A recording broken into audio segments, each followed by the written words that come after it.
ஆஸ்திக அன்பர்களுக்கு வணக்கம். இன்று ஸ்ரீராம நவமி. இந்த நாளில் ஒரு சில நிகழ்ச்சிகளை இராமாயணத்தில் நினைவு கூறுவோம். முதலில் ராமச்சரித்திரம் ஆரம்பித்து சில சர்க்கங்கள் கழித்து சீதா கல்யாணம் வருகிறது.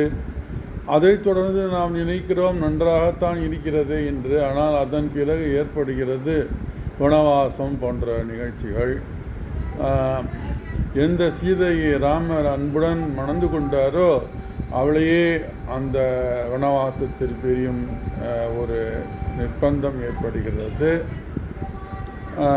அதன் பிறகு வாலி கூறுகிறான், உன் பெயரில் நிரந்தரமாக களங்கம் இருக்கட்டும் என்று கூறி ராமச்சந்திரமூர்த்தி என்று பெயர் வைத்து விடுகிறான். இவ்வளவு சிரமம் அவர் படுகிறார். எதற்காக என்றால் அந்த தர்மத்தை காப்பதற்காக, இந்த ராஜ தர்மத்தை காப்பதற்காக இவ்வளவு சிரமம் ஏற்றுக்கொள்கிறார். நான் இங்கே மாம்பழத்தில் சமாஜில் சில முறை சீதா கல்யாணத்தில் பங்கு பெறும் ஒரு வாய்ப்பு கிடைத்தது. மிக்க மகிழ்ச்சி தந்தது. நாம் பார்த்தோமானால் ராம நவமி அன்று நாம் என்ன சுவாமிக்கு கொடுக்கிறோம் என்றால் சர்க்கரை பொங்கலோ வடையோ அல்ல. என்ன கொடுக்கிறோம் என்றால் பானகமும் நீர்மோரும் தான் அளிக்கிறோம் சுவாமிக்கு. அது போதும் என்று கூறிவிடுகிறார் அவர்.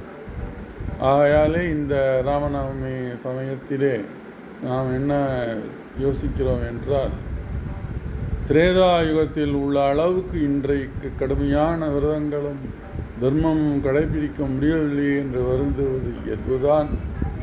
ஆகையால் என்ன கூறப்படுகிறது என்றால், நாம சங்கீர்த்தனம் செய்வோம், அதில் பயன்பெறுவோம் என்னும் சுலபமான வழிக்கு கொண்டு வந்து விட்டார்கள்.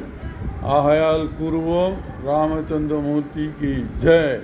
நன்றி, வணக்கம்.